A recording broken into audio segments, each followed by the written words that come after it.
Ah, Are we here? I'm checking YouTube. Okay. We are trying this. This is our fourth try. I have done every other live stream I've done through StreamYard, and StreamYard was not working. Woohoo! It looks like we're here. Yeah. So, okay, I am texting. We are one. Nina, if you're still available, who had jumped on before. We are here and we are on. And I've never used the direct YouTube Live, so you're going to bear with me if you guys make comments or whatnot. I might not know. Yeah, but I know how to do little tricks on the one. So right now we've got No one. Me. one person. It's Jonah on his phone. Look at that. Isn't that crazy? Ooh, and we got Jonah stinks. Oh, see, wait, let's see. All right, someone else. Somebody says Jonah stinks. I wonder who it could be. Pin message. No. I'm just checking. Well, that works. Wait, did it show up? Okay, cool. I learned how to pin messages. That's Nina's here. That's Rafi. Nina. Rafi has his own channel. Nina's here. He has 147 subscribers. Nina's here? No, Hi, Nina. Report Rafi's account. Brothers trolling each other. Yes, okay, I will pin that one. How's that? That's a better one to pin. Hey, Nina. Hello. Nina's awesome, if you don't know her. We're going to wait. Oh, we've got 3 people. I guess that's That's Nina, me, and Rafi. Nina, you, and Rafi. Okay, can you hear us, Nina? Can you hear us? I'm going to show you something that came in mail. Because, Rebecca sent me absolutely what? Oh, you baby girl. Lily's here. Oh, good. Worth the wait. Okay. I'm going to wait a minute more. Hope that a couple people come on. Otherwise, it'll be a chat with Nina. But No. and Rafi. Rebecca sent me those plates from the Alice in Wonderland tea set. And when they had 40% off on Shop Disney for 2 days, guess what I bought myself? Dun, dun, dun, dun. Dun, dun, dun, dun. Isn't that beautiful? So We are known well and wide as a tea family. We are known as a tea family. I have 3 friends. Eventually I'm going to do an Alice in Wonderland tea. I'm hoping somebody will give me the teacups, but we'll see. I do want them. Okay, wrestling with Disney. It's gorgeous. Smart purchase. Can't wait to see where you put it in your new home. It might just be in the cabinet unless I'm serving tea. What a beautiful place. Anyone comes to Atlanta, they can have an Alice in Wonderland Mad Hatter tea with me. The dog is whining because we had chicken parmesan for dinner and she sat very nicely as she does. And now we are done eating, but we have not given her anything. And so she is whining. Jonah, I'm going to stick one chunk in your bowl. And then I'm putting that bowl on the floor. I know. I'm going to put mine on the floor, but I don't want to give her everything because it was too much. Nina's in that awkward position where she's the only one watching a chat. Excuse me. There she goes. Well, good stream. Okay. So let me ask you, Nina, have you seen Shang-Chi? Did I say it right? You said it better than Shang-Chi. Shang-Chi. That's all you gotta The Legend of the Ten Rings. Have you seen it yet? Nina cries when people don't share chicken parmesan with her. How many messages can you pin? Well, it replaces it. So there's only one pinned at a time, I think. It's still there. Brothers trolling each other? Oh, you have not. Oh, I don't know. What? Maybe we'll just leave Jonah Stink on there forever, Stinky. We showered. We both showered today. We're not stinky. It's been like a month, but no, I've listened to some podcasts discussing it, so I've gotten some spoilers. All right, well, we are going to have a spoiler-free conversation to start, and should we go ahead? Sure. So, I I got nothing to add. No. You got nothing to add? I don't know where to start. Well, okay, so Jonah is planning at the moment. Plans can change, but he's planning at the moment to major in film, right? And I'm actively doing so. Right, and taking he's in his like fourth and fifth classes Third and right fourth. now. Third and fourth? No, yeah, fourth and fifth. Fourth and fifth film classes at GSU, and GSU, Georgia State University, is a really top film thing because we make a lot of films here in Georgia now. So anyway, and I'm a cultural anthropologist. I have my PhD in cultural anthropology. My disclaimers are, I am no expert in Chinese culture. I actually did study a bunch about Chinese religion and philosophy in undergraduate, but all my work in graduate school was around Brazil or the African diaspora. So those are more my areas of expertise. There's a dog. There's a dog. So we're going to just share our thoughts. A as Marvel lovers, B as Marvel lovers, C as Marvel lovers, D as a cultural anthropologist, and like Z as a film student. And Z as a film student. Because I wasn't watching the film as a film student. I wasn't like actively trying to analyze. Stuff. Yeah. Right. I was just watching it because I wanted to enjoy it. So we've gotten used to having things on Disney Plus, and the funny thing about not having it, oh, spoiler, someone dies. We're not to the spoiler section yet. Don't give too many spoilers. That's Rafi. He's over that way. He's giving us a thumbs up. And here I just thought you were a realtor. You didn't know I was an anthropologist? I was a college professor for not that big a thing, but whatever, a while. So anyway, yeah, where were we? So, we got used to Disney Plus having the movie, and even if you pay $30, you can go back and watch it again. So the first reaction after seeing Shang-Chi, I was like, oh, I want to see it again tomorrow. Oh, I have to go back to the theater and pay the ticket price again. Darn, traditional movies. So that was your first movie after COVID, right? Yes. Okay. I think it was my second, Rafi and my second. We've seen one other movie. What did you see? Wasn't it something that was absolutely worth seeing for the first time? It was. What was the movie we saw, Rafi? Wasn't it Jungle Cruise? No, it wasn't Jungle Cruise. I haven't seen Jungle Cruise. Oh, it was the basketball one. Oh my God, it's Space Jam. Space Jam 2 or whatever. What a real pillar of the film. Yeah. So anyway, I loved Shang-Chi. It's been getting great reviews. I think it's fabulous. I'm going to say, and you agree, right? Okay, hello. Oh, the dog's being super cute over here. Dog is actively planning on me.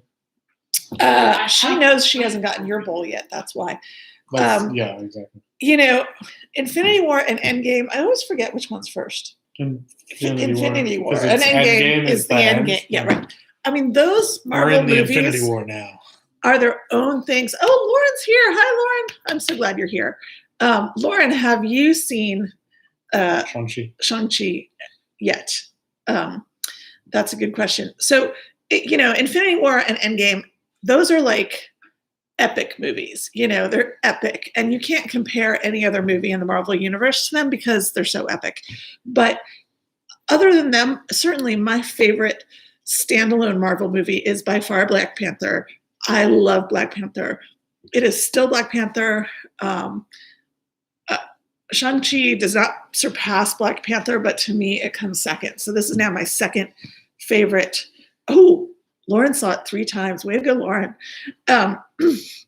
This is now my second favorite Marvel movie. And I wanted to talk some about the parallels that I saw in Black Panther and Shang-Chi. And I also, I'm going to pin your comment. Ta-da. I'm still, Lauren, I couldn't get on before, so I'm still learning to live directly off of YouTube. Anyway, I keep interrupting myself. Have you noticed? Yes. Yeah. Mm-hmm. This is Jonah. You never do that, though. I never do that, ever.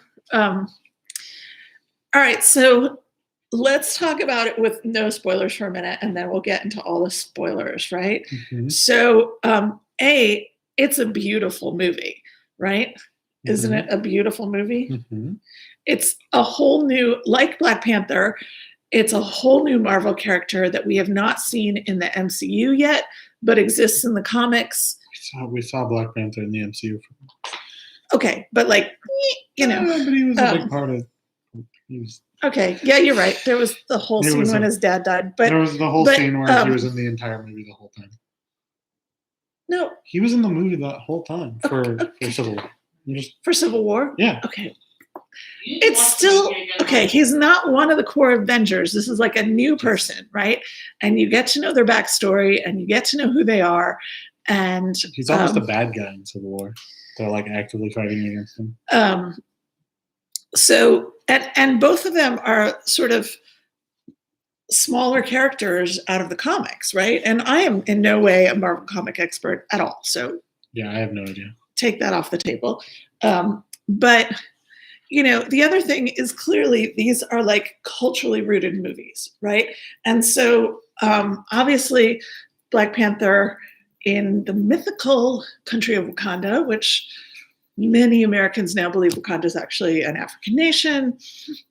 Most Americans can't name 10 African nations, you know, and have no idea how many there are, blah, blah, blah.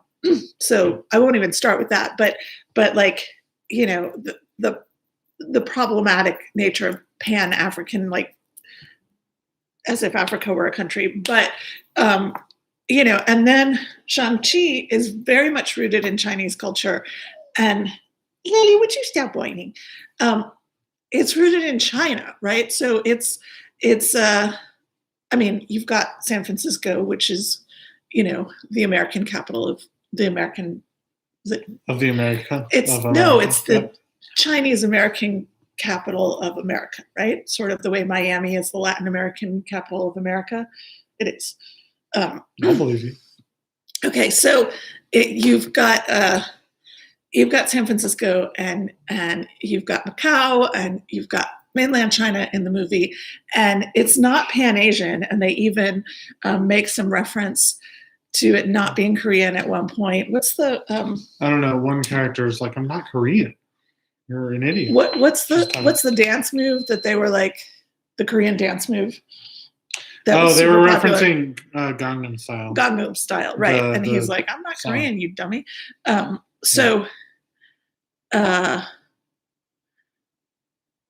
Okay, it's exciting getting spotlights on these new characters. Yes, it absolutely is. And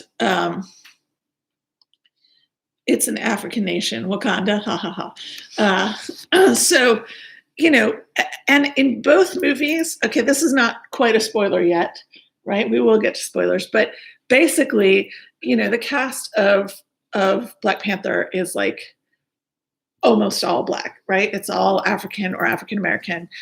There is that scene in Korea in that movie. Leaving that out, we have two white characters in the movie. There's the white bad guy, Claw. There's the white good guy. What's his name? I put that in my notes, but you know, the CIA agent. Yeah, I can only think of him as Watson from Sherlock Holmes. Okay, he's not Watson from Sherlock Holmes. He played that character. Right, but he's yes. Everett Ross. Everett Ross. Okay, so isn't his name Detective Ross in the movie? Yeah, no, that's not the actor's name. That's the character's name. And then there are basically the movie of Shang-Chi is all Chinese characters are Chinese American, except for, and I can't, well, I mean, there's like teeny little bits, like the people on the bus at the beginning, like the bus driver's Black. But guess what? They're in San Francisco. Right. But once you, the named characters are all Asian, all Chinese, except for one bad guy whose name is Razor Fist. Yeah. There's a slight, we don't actually ever hear his name, but it's put somewhere that's very funny. That's right. Like, he's like, Lisa, hi Lisa, thank you for joining. And so, yeah, and the ironic thing is that we've got Claw, who has a special arm, is the bad guy in Black Panther. We have Razor Fist, who has a special arm, who's the bad guy in Shang-Chi. So that's kind of funny. Yeah. And then we've got Ben Kingsley as the actor Trevor. The guy who plays Mandarin, who the character who is the Mandarin in the Iron Man movies. I can't remember which movie is it. I think it's 3. Iron Man 3, I think so. I don't remember now, Iron Man 3 very well. I'm labeling Ben Kingsley as a white guy. I actually meant to look up his ethnic background, but it's not the first time he's played an Asian character at Gandhi. But he's basically he's the counterpart in a way to Agent Ross in this, although not really, because he's just a goofy, funny guy. Yeah, it's just there. So yeah, Ben Kingsley's from the UK. I don't know when to declare we're going into spoilers. Lisa, have you seen this movie? Have you seen it yet? It's really wonderful. You absolutely should. Yeah, I thought of Gandhi as well. Yeah, so Ben Kingsley is wonderful in this movie, as in every movie. But there's other parallels between Black Panther and Shang-Chi. Oh, he is part Indian. Okay. Kingsley, of English and Indian descent. All right. He's not Chinese. No. So he still counts in my not Chinese character, right? Both movies have incredibly beautiful aesthetics to them that are culturally rooted. Like the filmmakers, the filmmakers have, basically done their research, and so the costuming, the sets, all of that is very much rooted in Chinese culture on the one hand, sort of a Pan-Africanism on the other. The scene in Black Panther, which I know much better because I've seen it many times, and I know those cultural references better, but where T'Challa is on the cliff for the first time and he's going to be appointed as the Black Panther. You see all the 4 other tribes coming down, and they obviously have different aesthetic styles, whether it's the lip plate or what have you. And that's sort of a what's what of African styles from various places. You with me? Other thoughts? They both have a sister, a younger sister, who is a very important character. We won't say more until we get deeper into spoilers. No, I guess him having a sister is a bit of a spoiler. I mean, whatever. not really. You find out within. You find out, and it's a surprise. You find out within 20 minutes of the movie that he has a sister.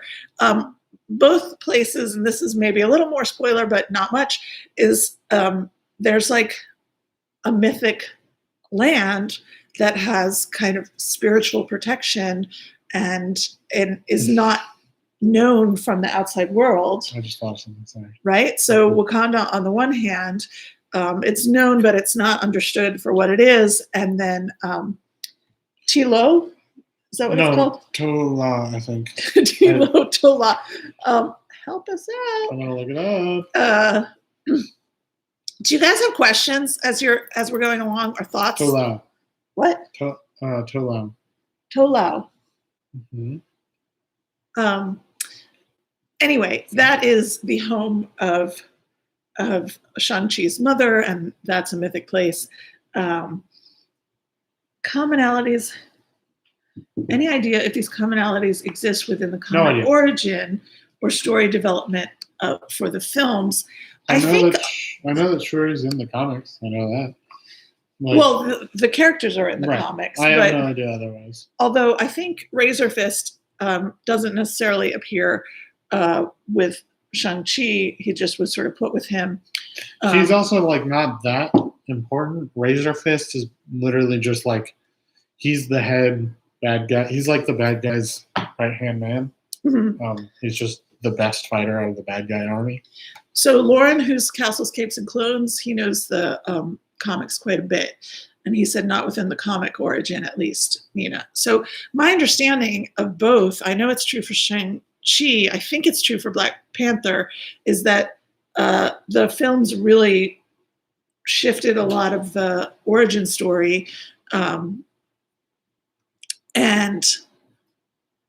Ta Lo, yeah, that's what I thought, or sort of close to what I thought. Ta Lo. Is that what you said? No. Okay. It's all good. It's all good. So, do you have any? I really don't. You really don't. He really feels like he has nothing to analyze No. here. Watch the movie. If I had rewatched the movie beforehand, I would be helpful. Yeah. But didn't. Okay, so can I break into some spoilers? Some cultural spoilers? I give you permission. Okay, you give me permission. So some cultural spoilers going on here. Well, first of all,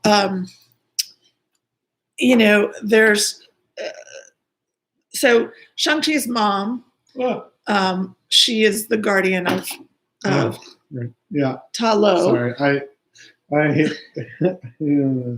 I thought of one thing, one commonality or What? one not commonality. What? Kind of bad. Are we breaking into spoilers? Yes. Okay. We've been given permission. Shang-Chi's dad is immortal. Wow. Black Panther's is not. Yeah. Okay. But both of their dads might not make it to the end of the movie. So, yeah. So Shang-Chi's dad is essentially immortal. I mean, not on his own. He doesn't. He can't die of old age. Razor Fist is the enemy of Shang-Chi. I'm sorry, I didn't realize that in the comics. Okay. Sure. So, anyway, the mythic creatures that are in Ta Lo, they all are real Chinese mythic creatures. And I've watched a couple videos that have talked about this. This is not stuff that I know as a cultural anthropologist off the top of my head. But so, and one person I watched who I subbed to his channel because I think he talks about various mythologies every week is a guy named Caleb from the Real World. So shout out to Caleb. So I watched a couple things about this, but first we have Morris, who there's already some merch out of Morris. I need when they do a really big plushie of Morris, I need him. He is a six-legged. They do one of the really soft plushies that you have for Lady. Yeah, he's a six-legged creature with no face and winged, and he is the 6 wings too. Hundun Dijang, and he represents primordial chaos.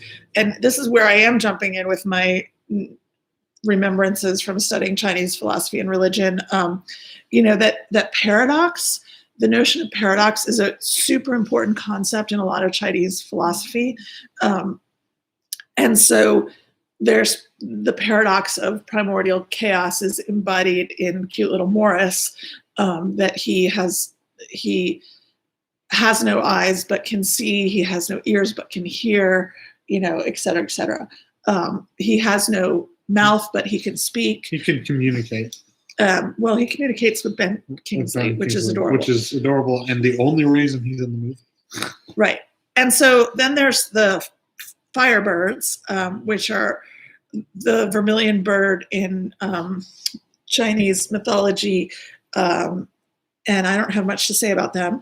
There is the Huli Jing, which is either the 9 or 12-tailed foxes, and this is a common image.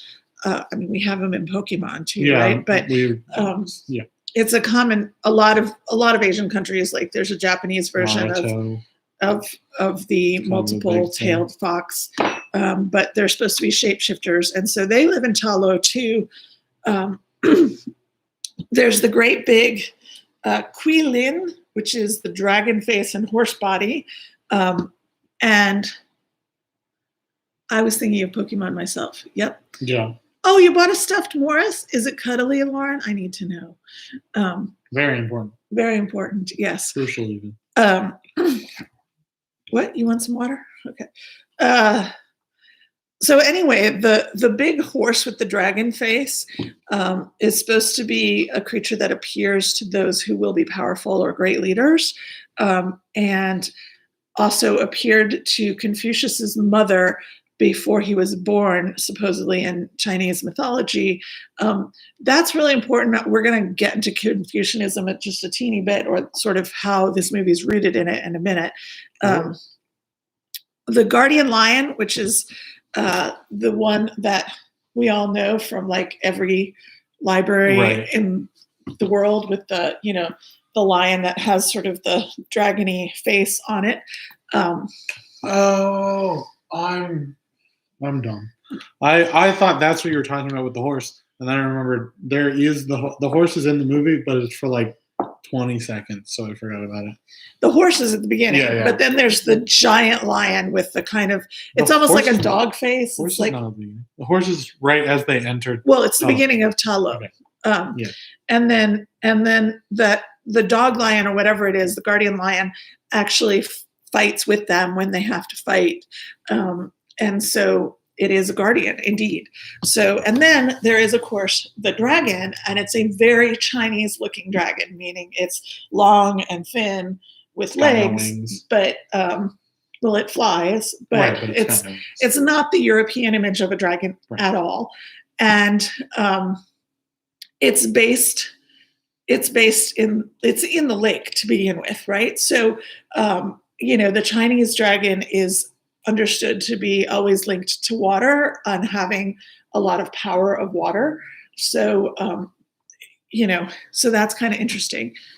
I mean, you let us know. Okay, go ahead. Sort of on that same note is the fact that, like, it's simple, but in studying film, it's not always very complex. The bad dragon has wings and is closer towards the more European denotion of a dragon.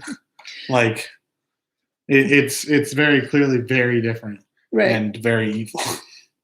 So you think they're sort of hinting at the like evilness of Europeans? It's also just big and bad. Like it's one of those things that it may not be on purpose, but it's definitely a connection to be made. Yeah, and the bad dragon is coming from the multiverse, and so this is something. It's like a pocket dimension, right? Yeah.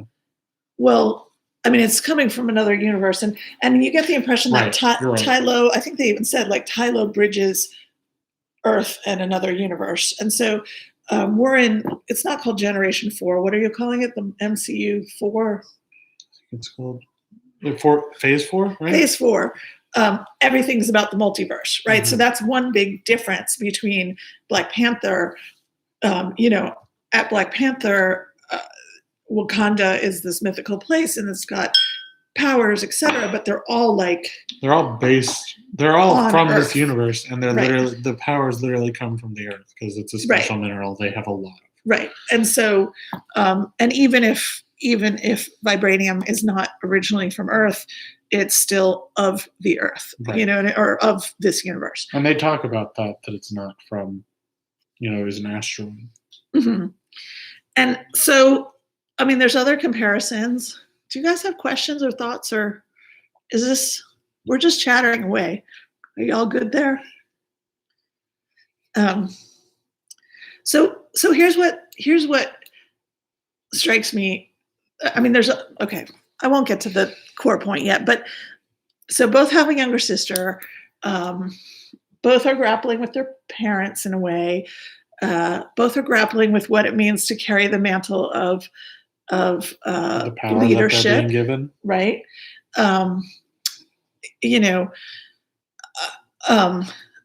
there's just beautiful things in both movies, and I mean, I was going to say Wakanda. Black Panther has more romance directly than we see in Shang-Chi. It's not a romance movie. Katie's amazing. Katie's awesome, and you got to wonder if Katie and Shang-Chi will ever fall for each other. You think they will? They did at the end of the movie, didn't they? Or like sort of? Not really. No, not in the typical movies. They're still like BFFs, but she's freaking awesome. And her grandmother is like, when are you getting married already? Right. So the question is, when are they getting married? Is it going to blossom into a romance or not? But Katie's an awesome sidekick. Both movies have incredible women power to them, right? So Shang-Chi's sister, whose name I'm blanking on, Zhongling. she's just a major badass. Zhongling. She's so strong and so tough. That's like it's kind of her entire character is she wasn't trained, so she trained herself to be better. Angry, and actually, that's a division between what we see at Black Panther and what we see in Shang-Chi. Is that in Shang-Chi the women were pushed down and she rises up anyway. In Black Panther, the women are just, they are the military. Okoye, right? Right. She is the general, right. supreme. There's more romance in Black Panther. The romance, of course, in Shang-Chi is really, you see how the parents met and they're falling in love, and that was really some sweet scenes. So, and I sort of recognize this. Someone said that the mother's martial art was all based in Tai Chi. She had that sort of Tai Chi movement. I've never done Tai Chi, so I'm just faking it. Excuse me. And it's very important that her hands were open. The father's was much more rooted in Kung Fu. And I heard someone say that it was specifically Southern Chinese Kung Fu, a certain style, which I don't know enough about that. Right. Hey, Vicky, thanks for coming on. We are in the spoiler section now, Vicky. I don't know if you have you seen Shang-Chi yet? Or do you mind hearing some spoilers? Because we're spoiling. Okay, but here's my favorite thing about both these movies is both of them are huge cultural tour de forces. Both, African American / Black folks everywhere need more heroes, need more representation, was sorely lacking in the MCU. Although the MCU has, we're getting there with Falcon and blah, blah, blah. I'm pointing at your shirt because I've got Bucky on my shirt, so, Yeah. But I got my white Son of Bucky shirt and I got my black Son of Falcon shirt because, just really enforce that point. Like just make sure everyone knows that we are not the same. You are the same. You're Singer brothers. Anyway. So where was I? So they're both like bringing these characters, but still Black Panther, like the Asian world has had Bruce Lee, and there's all kinds of Bruce Lee Easter eggs in this, and there's. I felt like I remembered one. There were tons of like kung fu things. One was actually like a poster. There was a kung fu movie poster on his. In his room. Right. There are scenes that exactly mimic scenes in some of the Bruce Lee movies, in Shang-Chi. And so, and then there's other great like Asian-based movies, including in Disney, right? Like we've got Mulan. The only Black lead that we have at this point besides Black Panther in all of Disney is our dear Tiana, who... And Soul. Soul. I forgot about Soul. Yeah, Soul is more newer, recently, and it didn't take off the way. But Tiana's a green frog for most of the movie, and Soul is a blue translucent soul for most of the movie. Right. So there's another issue. We need more Black heroes. And T'Challa is not turned into anything. T'Challa is amazing, right? So Black Panther still Black Panther. But one of the things I love most about Black Panther, and okay, you got white lady analyzing this movie, but I worked at the Smithsonian in the. I've never been to Africa, but I had many friends in graduate school I was close to from various African countries, and I worked at the Smithsonian ethnography section for the African curator, and then my work was with Afro-Brazilians and Afro-Brazilian culture. So I knew a fair amount about it, and so one of the core moral issues to Black Panther is, what does Wakanda do? What does the wealthy slice of the Black community, the uplifted, empowered slice of the Black community, whether that be an individual or an entire country, do about the impoverished and, systematically oppressed and undernourished and, all of that, like the poor Black community. Like, so what's Wakanda's moral obligation to the rest of Africa and to the African diaspora, right? Like, that's one of the core moral questions like the whole movie, yeah. of the whole movie. And that's a moral question that has resonated and been struggled with in the African American community easily since, the end of slavery, if not before, you know what I mean? Right. And hugely grappled with, right? I mean, and also grappled with in African communities as well, of like, what do the rich countries or the rich people or the rich communities, what do they owe back to the poor, right? And so, but that's also a human universal question, right? It's always a human universal question of like, what do the wealthy owe to those that aren't wealthy around them, that may be their friends and their family and their community or the people that help them get where they are, right? So it's a core human question, but it's one that is deeply culturally rooted in the Black community, right? Yeah, you were annoyed with Tiana. Yeah. I just realized that Joe was mostly a soul. Hey, Jamie. And so then let's go over to Shang-Chi. All right. It's not as groundbreaking as like the first Pan-Asian movie, or not even Pan-Asian, it's really Chinese, but right. it is for the Marvel universe groundbreaking on that level, but not as much for like just heroes in general. Or even Disney, yeah. Disney or the film industry, whatever. But still, it does a damn good job of being culturally rooted. And the core moral question in Shang-Chi and the Ten Rings is that debate, which is so central to Chinese philosophy of filial piety, right? Which is basically like, what's the relationship of the individual to their family, to their parents and their ancestors before them, right? And sort of, how do you become an individual? How do you strike out on your own?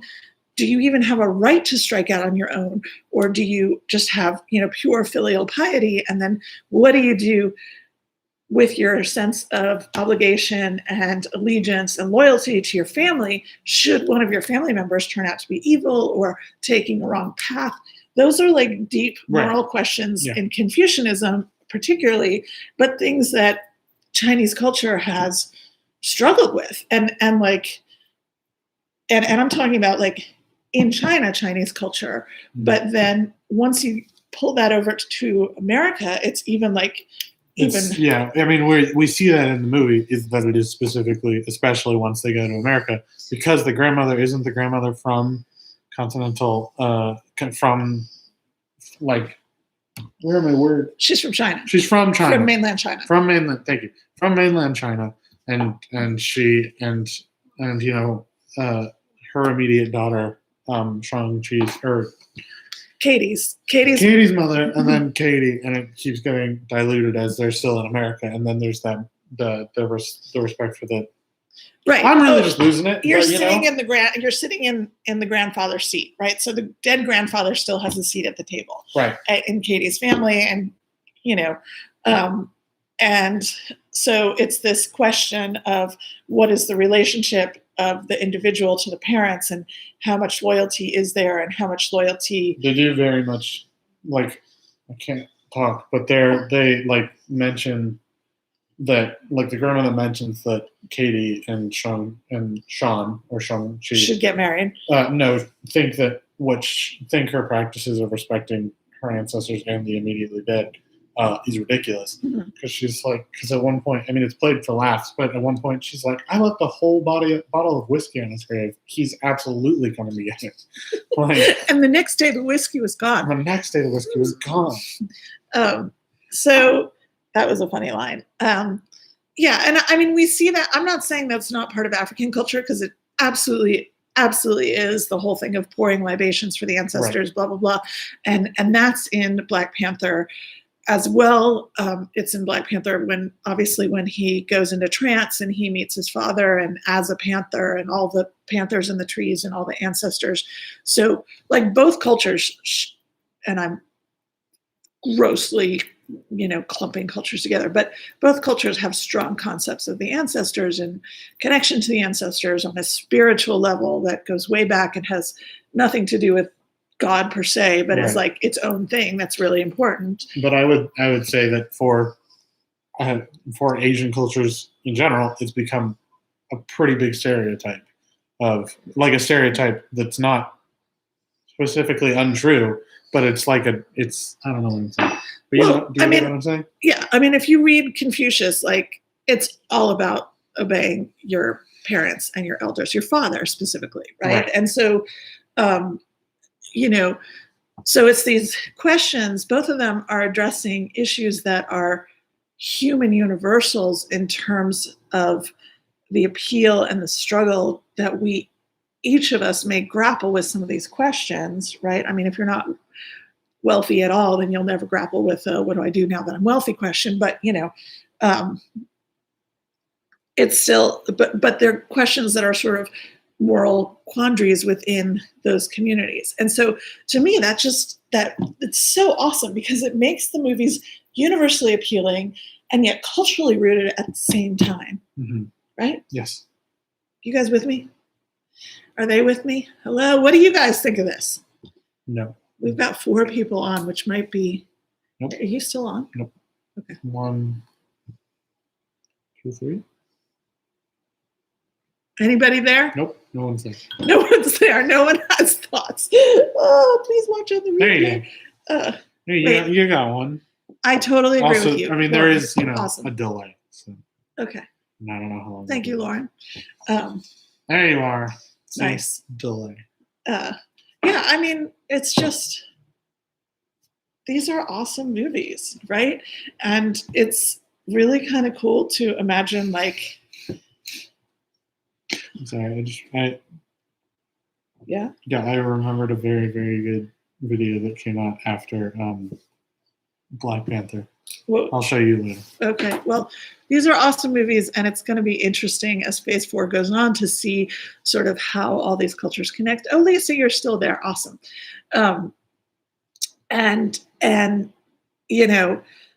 Carry some of these questions as they start connecting with each other. Hey, Vicki, thank you. So, yeah, these are great movies. Keep it up, Marvel. Someone else said to us the other day that they thought Thor Ragnarok was their favorite. And I love Thor Ragnarok. It's awesome. It's very good. But, it doesn't have the cultural anthropology thing in here. Like that. It's very, yeah. Asgard. Well, I know, really I know Asgard is Norwegian and that's like all, I know that, but it's not. But you don't. I'm bored. That's Rafi. Rafi's bored. He's bored. What? Rafi's bored. He's like right over there. But nothing to do. I'm just watching stuff. Yes, I absolutely love that they are diversifying the MCU. And what's his name? Wong. I guess Wong is an amazing segue character. He's an amazing segue character, and I think I've heard he's maybe taking over Nick Fury's position of sort of like, but not as not officially. Of the film aspect. Just in terms of being like one of the people that keep in touch with these sideline characters that might not be in great touch all the time. That was Black Widow. Was it? At the beginning of Endgame, remember she was at the desk. Oh, right. But by the end, because Nick Fury was gone. He got presumably blipped, so he's back. But, is he back? I thought he was dead. No, he got snapped. I know he got snapped, but from there, I don't know. Well, yeah, because he's in Homecoming. Oh, right. Yeah, he's fine. I was watching Agents of S.H.I.E.L.D. It takes a little bit more to kill Nick Fury. All right, Agents of S.H.I.E.L.D. It's not that easy. Just because he's gone for 5 years doesn't mean he's not coming back. Yes, it was very funny that Wong was in the movie, and I love that they end up at karaoke at the end. So even the culturally rooted stuff was like, humanly universal appealing, but like Asianly rooted diversion of karaoke, right? So, yeah. It's very, I can't wait to see how diverse it goes. I would love to see a Native American male That'd be cool. hero story. Yeah. And Pocahontas, like, there's huge mixed feelings. I know. I don't enjoy that movie as a movie. In the Native community, there's huge mixed feelings about Pocahontas. Like anybody that's my age and older that like knew Pocahontas as a historical figure / myth before the movie came out were deeply disappointed in the movie.